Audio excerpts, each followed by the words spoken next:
বর্তমান সমাজে অনেক মানুষ আছেন যারা নিজের জীবনে ভালো কিছু হলে, ভালো কোনো কাজ হলে তারা দাবি করে যে এই কাজটা আমি করেছি, এটা আমার দ্বারাই সম্ভব হয়েছে, আমিই করেছি, সমস্ত ক্রেডিট আমার। আর যখন কোনো খারাপ হয়ে যায় তখন সেটা ভগবান করেছেন, এটার জন্য ভগবান দায়ী, এটা আমি না, আমি তো এত খারাপ করতেই পারি না।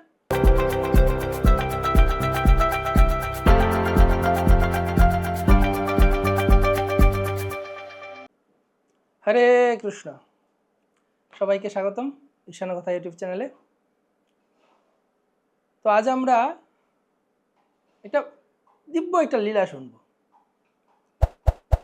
ভক্তি সিদ্ধান্ত ঠাকুর উনি এই লীলাটা বলছিলেন যে একবার দেবতা এবং অসুরদের মধ্যে প্রবল যুদ্ধ হয় এবং সেই যুদ্ধে দেবতারা ভগবানের বিশেষ কৃপায় ওনারা জয়লাভ করেন।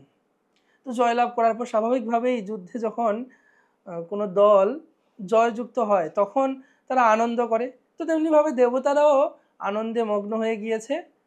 আর এই জয়ের পেছনে কে আছেন ওনারা তত বেশি একটা গ্রাহ্য করছেন না, মনে করছেন না কি হয়েছে, এত কিছু মনে নেই, ঠিক আছে, আনন্দ করছে যেন আমি সব কিছু করেছি, আমরাই যুদ্ধে জয়লাভ করেছি।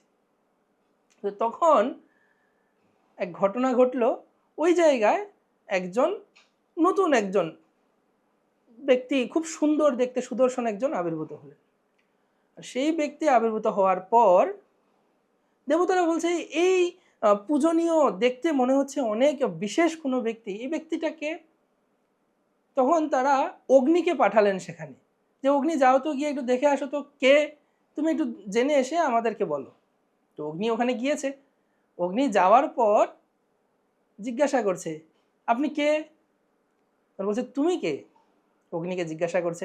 অগ্নি বলছে আমি সমস্ত কিছুকে গ্রাস করতে পারি, মুহূর্তের মধ্যে সমস্ত ব্রহ্মাণ্ড ভস্ম করে দিতে পারি, আমি প্রসিদ্ধ জাত বেদা, আমি অগ্নি।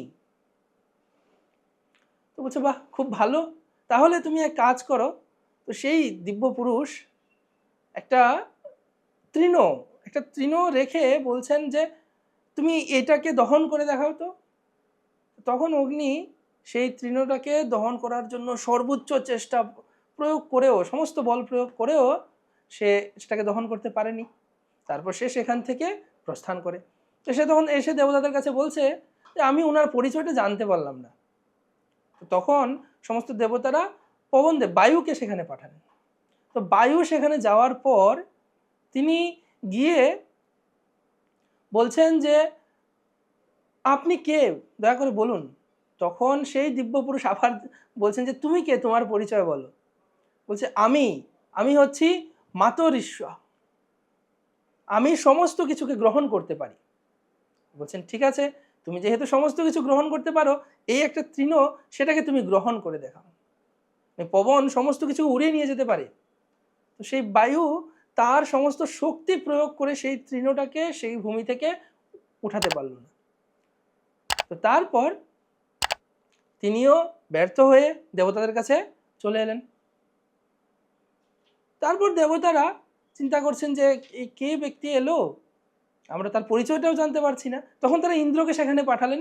ইন্দ্র যাওয়ার পর ইন্দ্র সেখানে পৌঁছতে মাত্রই সেই দিব্য পুরুষ অন্তর্হিত হলেন। আর তখন উপরে আকাশে সেখানে উমা দেবীকে দেখতে পেয়ে উমা দেবীকে ইন্দ্র প্রশ্ন করছেন যে এই ব্যক্তি কে ছিলেন। উমা তখন পরিচয় দিলেন, পরিচয় দিয়ে বললেন যে এই ব্যক্তি হলেন যার কৃপাতে তোমরা এই যুদ্ধে জয়লাভ করতে পেরেছ, যিনি শক্তি প্রদান করার কারণে, যার শক্তি বলে তোমরা অসুরদের সঙ্গে যুদ্ধে জয়লাভ করার পর তাকে ভুলে গিয়ে তোমরা আনন্দে মত্ত হয়েছ। সেই পরমেশ্বর ভগবান তোমাদের পরীক্ষা নেওয়ার মাধ্যমে শক্তি হরণ করেছেন। যখনই তোমরা মনে করবে যে তোমাদের শক্তিতে সমস্ত কাজ করেছো, তখন ভগবান হরি সমস্ত শক্তি হরণ করবেন।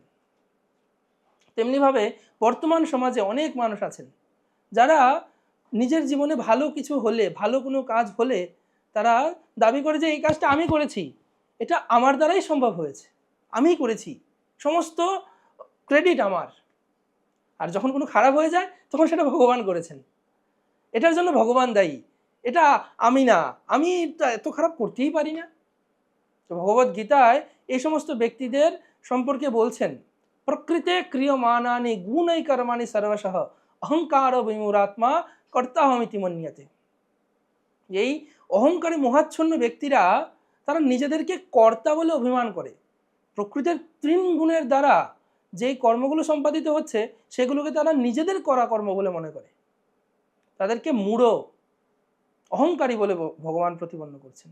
বলছেন তাদের কখনো ভালো হয় না, তাদের কখনো মঙ্গল হয় না। এ বিষয়ে শিল ভক্তি সিদ্ধান্ত সরস্বতী গোস্বামী প্রভুপাদ বলেছেন, প্রতিষ্ঠাসা তরু জড়মায়া মরু না পেল রাবণ যুঝিয়া রাঘব, বৈষ্ণব প্রতিষ্ঠা তাতে কর নিষ্ঠা, তাহানা ভজিলে লঘিবে রৌরব। তো রাবণ এই রাঘব অর্থাৎ শ্রী রামচন্দ্রের সঙ্গে সে যুদ্ধ করেছে কিসের জন্য? না প্রতিষ্ঠা লাভের জন্য, রামচন্দ্রের যে কর্ম, রামচন্দ্রের যে ভোগ্য বস্তু সেটা লাভ করার জন্য। সে নিজেকেই ভোক্তা মনে করেছে, কিন্তু ভগবান হচ্ছেন পরম ভোক্তা। ঈশোপনিষদে বলা হচ্ছে, ঈশাবাস্যমিদম সর্বম ইয়ৎকিঞ্চ জগত্যাম জগৎ ত্যান ত্যক্তন ভুঞ্জিতা মা ঘৃতকস্য সিদ্ধনম। এই জগতের সমস্ত কিছুর মালিক হচ্ছেন পরমেশ্বর ভগবান। সেটা জেনে নিয়ে আমাদের অন্যের কোনো সম্পত্তি গ্রহণ করা উচিত নয়। এ হচ্ছে ঈশাবাস্য নীতি। তা আমরা নিজেকেই বড়, আমি বলছি আমি বড়, আমি কর্তা, নিজেকে কর্তা বলে অভিমান করা। কিন্তু তখনই আমরা ভালো হতে পারবো, আমি ভালো হতে পারবো কখন? যখন আমরা বুঝতে পারবো যে আমরা হরির নিত্য দাসানুদাস ক্ষুদ্র জীব, তিনি যন্ত্রী আমি যন্ত্র। এই উপলব্ধি যখন আমাদের আসবে তখনই আমরা এই জড়জগতে সমস্ত কিছু সঠিকভাবে ভগবানের সেবায় ব্যবহার করতে পারবো এবং নিজেদের জীবন সার্থক করতে পারবো। হরে কৃষ্ণ। সবাইকে ধন্যবাদ।